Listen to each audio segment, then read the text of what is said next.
नमस्ते सभी को, एक बार फिर से स्वागत है एक और नई वीडियो में। और हम डिस्कस कर रहे हैं मिसकंसेप्शन इन मेडिटेशन।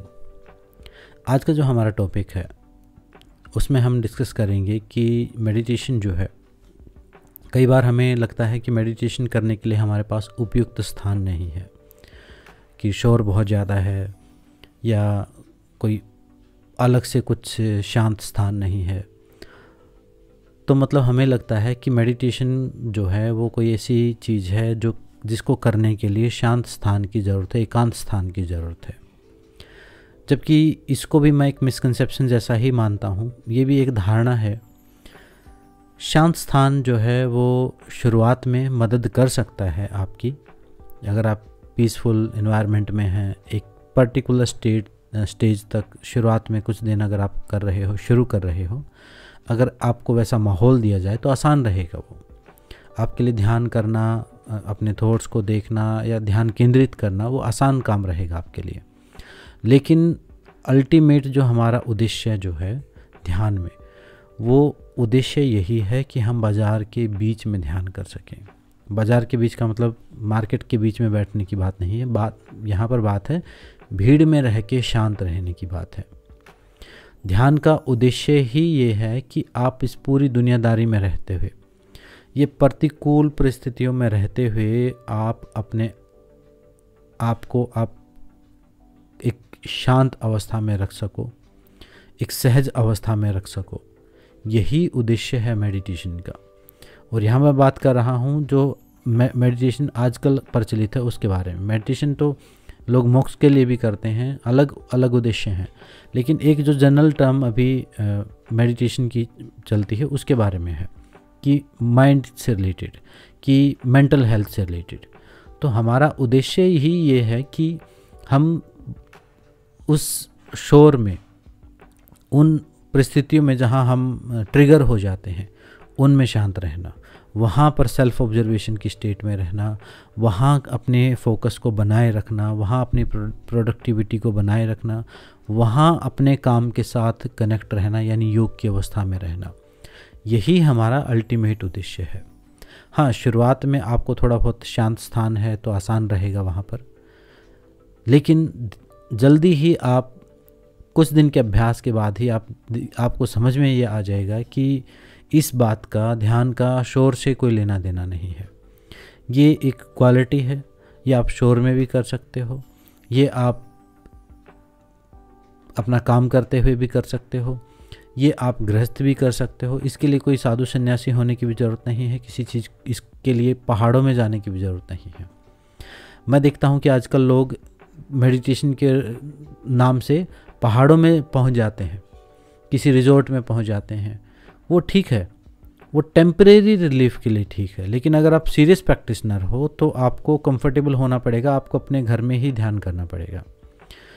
क्योंकि वो जो पहाड़ों में जाने के लिए वो जो स्पेस चाहिए आपको, वो टाइम चाहिए, वो हो सकता है आपको 1 साल में मिले, 6 महीने में मिले या हर महीने मिले, लेकिन हर रोज़ तो नहीं मिलेगा।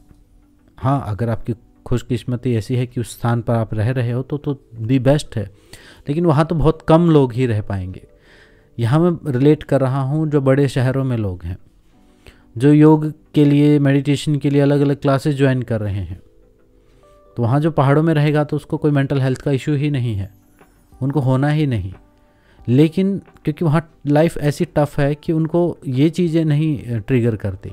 लेकिन जो ज़्यादा सुविधाओं में रहता है, जो एक कंफर्ट जोन में रहता है, जिसका शरीर ठीक नहीं है, जिसका भोजन ठीक नहीं है, जिसकी नींद पूरी नहीं हो रही है, उसको इन सब चीज़ों की ज़रूरत है। उसको फिर अलग से मेडिटेशन करने की ज़रूरत पड़ेगी। उसको मेंटल ट्रेनिंग चाहिए कि उस स्ट्रेस को झेलने के लिए। ऐसा समझिए कि वो एक प्रकार की मानसिक मजदूरी कर रहा है वो व्यक्ति।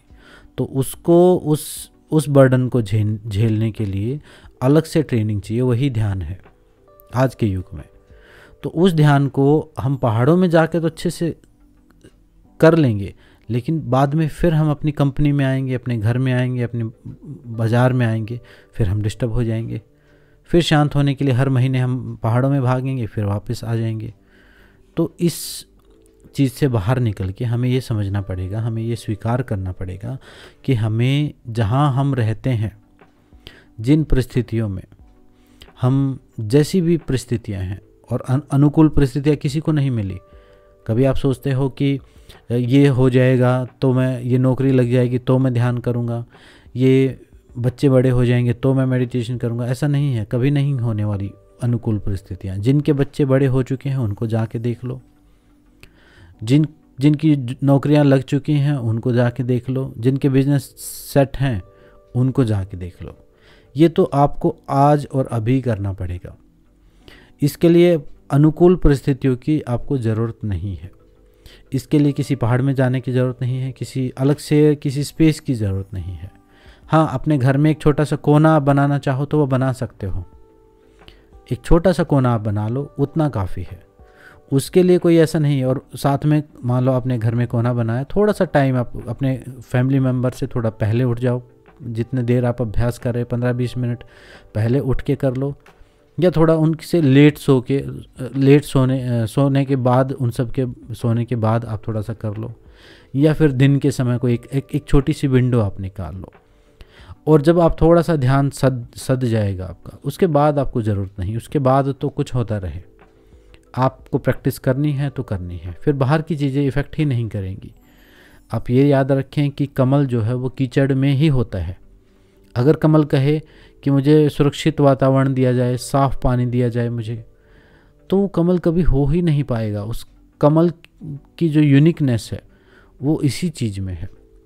और यही कारण है हमारे सभी देवी देवताओं में, सभी आध्यात्मिक प्रैक्टिसेस में, चाहे वो बौद्ध धर्म की हों, चाहे वो हमारे हिंदू धर्म की हों, या हमारे चक्रों से रिलेटेड प्रैक्टिस, सब में कमल क्यों दिखाया गया? कमल का मतलब है डिटैच रहना है। प्रतिकूल परिस्थितियों में अपनी अनुकूलता हमें ढूंढनी है। हमें ये एक्सक्यूज़ हमारे पास हो जाता है कई बार। मैंने देखा है कि हमारे घर में स्पेस नहीं है, शांति नहीं है, जगह नहीं है, समय नहीं है। ये एक्सक्यूज़ मेडिटेशन के विषय में नहीं होंगे। और ये मेडिटेशन के ऊपर मैं इतना जोर क्यों दे रहा हूँ? क्योंकि आने वाले समय की रिक्वायरमेंट है ये। मैं आपको एडवांस में बता रहा हूँ। जैसे समझो कि जैसे बाबा रामदेव ने योग सिखाना शुरू किया था 2000 में। उस समय जिन लोगों ने योग किया था उनकी बीमारियां ठीक हो गई, आज वो अच्छा जीवन जी रहे हैं। लेकिन अब कुछ लोगों को अभी रियलाइज हो रहा है कि हमें करना चाहिए था उस समय। तो मैं आपको एडवांस में बता रहा हूँ, क्योंकि जब आपको रियलाइज होगा तब देर हो चुकी होगी काफ़ी। तो इसलिए ध्यान को अपने जीवन का एक हिस्सा बनाओ।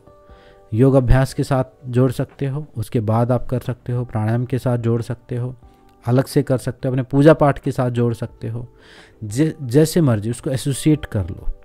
सबसे अच्छी बात है उसको एसोसिएट कर लो किसी चीज़ के साथ, और उसको दैनिक जीवन में 2 मिनट से शुरू करके धीरे धीरे 1-1 मिनट करके हर 2-3 दिन में 1 मिनट बढ़ा दो। धीरे धीरे हर रोज़ करो, बूंद बूंद करके आप उस मेंटल स्किल को डेवलप कर लोगे। तो आप देखेंगे कि वो मेंटल हेल्थ जो अभी आपको ये जो जीवन दुख दिखाई दे रहा है, ये दुख है नहीं। इसी में आपको कृतज्ञता दिखाई देगी, इसी में आप ग्रेटिट्यूड, आप देखेंगे कि कितनी चीज़ें अच्छी हो रही हैं, आपके साथ भी कितनी अच्छी हो रखी हैं।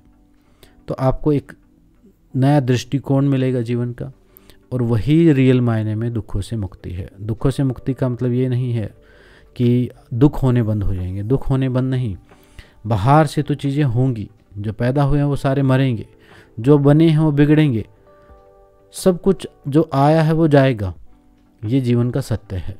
इसी सत्य के साथ हारमोनी आपको सेट करनी है, और यही ध्यान का मुख्य उद्देश्य है। वो कब हो पाएगा? उसके लिए एक मैच्योरिटी चाहिए, एक मेंटल स्ट्रेंथ चाहिए, एक मेंटल बैलेंस चाहिए। वो ध्यान के अभ्यास के द्वारा होगा। कौन सी विधि चुने वो आप पर डिपेंड है, लेकिन अपने जीवन में उसको ऐड जरूर करें। जिस प्रकार से हमने फालतू की चीज़ ऐड कर रखी है, इतनी न्यूज़ देखनी लोगों ने ऐड कर रखी है कि घंटों घंटों न्यूज़ देखते रहते हैं, और बाकी रील्स देखते रहते हैं, शॉर्ट्स देखते रहते हैं, वीडियो देखते रहते हैं, मूवी देखते रहते हैं, सीरीज़ देखते रहते हैं। उनमें से एक छोटा सा पार्ट हटा के मेडिटेशन को जोड़ लो। उसके बाद आप कुछ करते रहो, तो आप देखेंगे कि 1-2 महीने में ही आप एक नए व्यक्ति हो गए, एक नई पर्सनैलिटी आपके अंदर, आपको खुद के बारे में नई चीज़ें पता चलेंगी और एक नए इंसान के रूप में आपका एक नया जन्म होगा। तो ये इस एक्सक्यूज़ को ना बनाएं कि कभी जब शांत हो जाएंगे तब करेंगे, कभी पहाड़ों में जाएंगे तब करेंगे, कभी विश्व शांति हो जाएगी तब करेंगे ना। ये कुछ नहीं, ये कभी नहीं होने वाला है। तो आज से, अभी से शुरू करो, और चाहे 2 मिनट से ही करो। तो आज की इस वीडियो में इतना ही, मिलते हैं नेक्स्ट वीडियो में। सबका धन्यवाद, सबका नमस्ते।